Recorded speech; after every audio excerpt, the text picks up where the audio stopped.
right to rent check.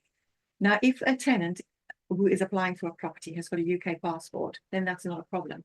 But don't just say, oh, you've got a UK passport. You need to keep a copy of that passport safely. Hopefully you've got ICO registration so you can adhere to data protection. If they've got a non-UK passport, then the biometric residence card is not acceptable by immigration anymore. The Immigration Act stipulates what documents you can accept, and UK residence cards, and the biometric one is not part of it. You must get a share code. They're just moving straight towards all share codes now. So keep all paperwork, keep all copies of IDs, share codes, when their visa expires, and update paperwork is very important because you can't just do it at the beginning. You have to do it repeatedly. If somebody's got unlimited settlement status, then that's not a problem. You don't have to do it again.